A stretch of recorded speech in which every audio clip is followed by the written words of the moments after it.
நான் உங்கள் பழனி ஜெயமேனுகோபால். சுயசாரம் பெற்ற கிரகம் சூப்பரா சுமாரா அப்படிங்கிற டாபிக்ல பார்க்கலாம். பொதுவா சுயசாரம் அப்படிங்கிறத எதை மீன் பண்ணுது அப்படின்னா, ஒரு கிரகம் தனது சொந்த நட்சத்திரத்தில் இருப்பது சுயசாரத்தில் இருப்பது என்று அர்த்தம். கேதுவுடைய நட்சத்திரங்கள் அசுனி, மகம், மூலம். சுக்கிரனுடைய நட்சத்திரங்கள் பரணி, பூரம், பூராடம். சூரியனுடைய நட்சத்திரங்கள் கிருத்திகை, உத்திரம், உத்திராடம். சந்திரனுடைய நட்சத்திரங்கள் ரோகிணி, அஸ்தம், திருவோணம். செவ்வாயுடைய நட்சத்திரங்கள் மிருகசீரிடம், சித்திரை, அவிட்டம். ராகுவுடைய நட்சத்திரங்கள் திருவாதிர, சுவாதி, சதயம். குருவுடைய நட்சத்திரங்கள் புனர்பூசம், விசாகம், பூரட்டாதி.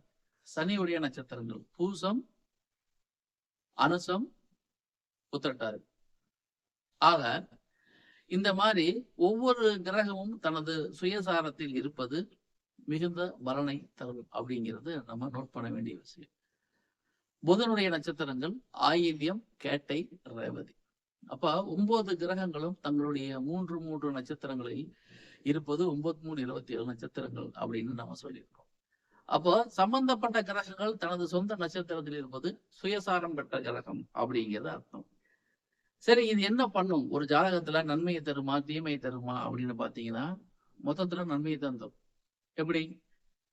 ஒரு கிரகம் ஆட்சியா இருக்கிறப்போ என்ன பலன் இருக்குமோ, ஒரு கிரகம் உச்சமா இருக்கிறப்போ என்ன பலன் இருக்குமோ, ஒரு கிரகம் நட்பு வீட்டுல இருக்கும்போது என்ன பலன் இருக்குமோ, அந்த பலன் ஒரு கிரகம் தனது சுயசாரத்தில் இருக்கும் பொழுது நிச்சயமாக இருக்கும். ஆனா ஒரு நோட் பண்ண வேண்டிய ஒரு முக்கிய விஷயம் ஒன்று இருக்கு.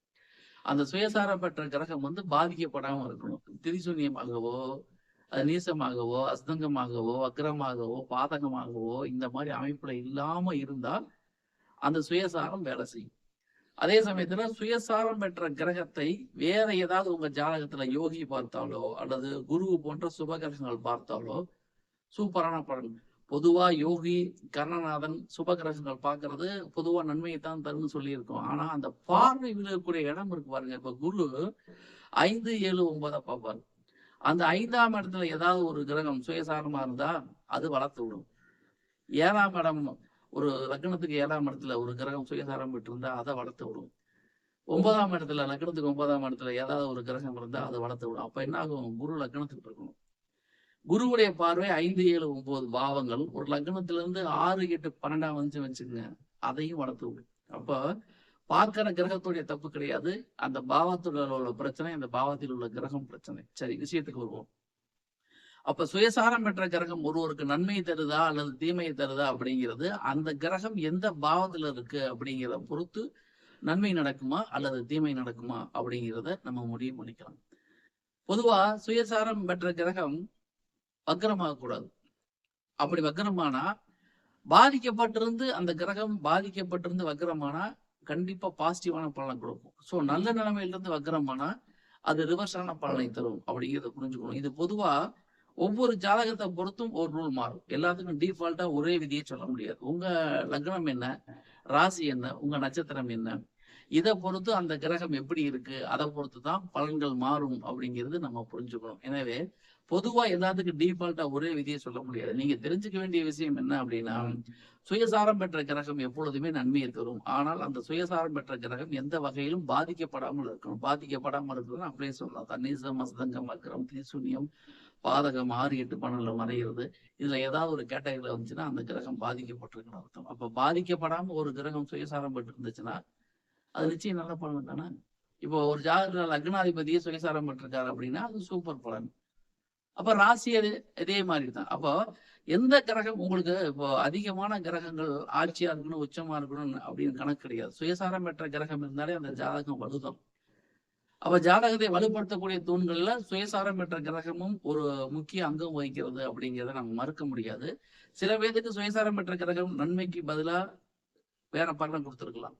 அதுக்கு என்ன காரணம்னா அவங்க தனிப்பட்ட ஜாதகத்தில் உள்ள கிரக அமைப்புகள், சூழல்கள் தான். எனவே சுயசாரம் பெற்ற கிரகம் டிஃபால்ட்டா நார்மலா பார்க்கும்போது நல்லது பண்ணும். ஆனா சில பேருக்கு கெடுதல் பண்ணுதுன்னா வேற சில கான்செப்ட்ல அந்த சுயசாரம் பெற்ற கிரகம் மாறி இருக்கலாம் அப்படிங்கிறத புரிஞ்சுக்கோங்க.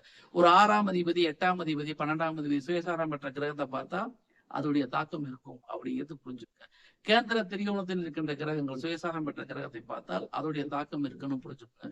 முழு சுவர்கள் அந்த கிரகத்தை பார்த்தால் அதோடைய தாக்கம் இருக்குன்னு புரிஞ்சுக்கோங்க. அப்ப இத்தனை விஷயங்கள் இருக்கு. ஒரு கிரகம் ஒரு ஜாதகருக்கு ஒரு லக்னத்துக்கு நன்மையை தருமா தீமையை தருமா நம்ம கன்சிடர் பண்றதுக்கே இத்தனை விஷயத்த நம்ம பார்க்க வேணும். எனவே பொதுவான ஒரு விஷயத்தை மட்டும் வச்சுக்கிட்டு எனக்கு சுயசாரம் பெற்ற கிரகம் இருக்கு ஆனா ஒண்ணுமே நல்லது நடக்கணும் புலம்பக்கூடாது. உங்க ஜாதகத்துல வேற பெராமீட்டர் பாதிக்கப்பட்டிருக்கலாம், அதனால கிடைக்க வேண்டிய பலன் மாறி கிடைக்கலாம். அப்போ விஷயம் என்னன்னு புரிஞ்சுக்கணுமே தவிர பொதுவா சுயசாரம் பெற்ற கிரகம் நல்லது பண்ணாது, சுயசாரம் பெற்ற கிரகம் தீமையை பண்ணாதுன்னு சொல்ல முடியாது. ஒவ்வொரு தனிப்பட்ட ஜாதகத்தை பொறுத்தும் நன்மையும் நடக்கும் தீமையும் நடக்கும். பொதுவா நம்ம தெரிஞ்சுக்க வேண்டியது யூனிவர்சல் லா என்னன்னா, சுயசாரம் பெற்ற கிரகம் நன்மையை தான் தரும். ஏன்னா அந்த கிரகம் கொஞ்சம் அதீத பலம் இருக்கும்.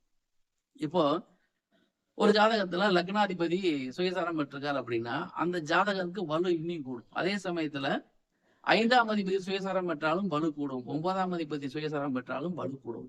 இந்த அதிபதினு கிடையாது, எந்த பாவாதிபதி சுயசாரம் பெற்றாலும் சூப்பர் தான்.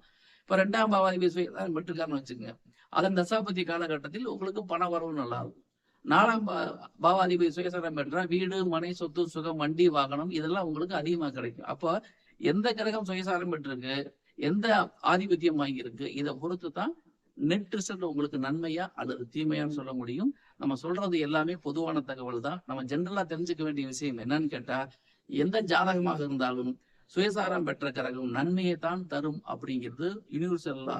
சில பேருக்கு தீமையை தந்துச்சுன்னா அவங்க ஜாதகத்துல வேறு சில பாவங்கள்ல வேறு சில காரணங்களால் சுயசாரம் பெற்ற கிரகம் பாதிக்கப்பட்டிருந்தா பலன்கள் வேறுபடும் மாறுபடும். நன்றி நேயர்களே, இது சொன்னது எல்லாமே பொதுவான தகவல் தான். உங்க தனிப்பட்ட ஜாதகத்தை பொறுத்து அதில் உள்ள கிரக அமைவுகளை பொறுத்து பலன்கள் வேறுபடும் என்பதை மறக்கக்கூடாது.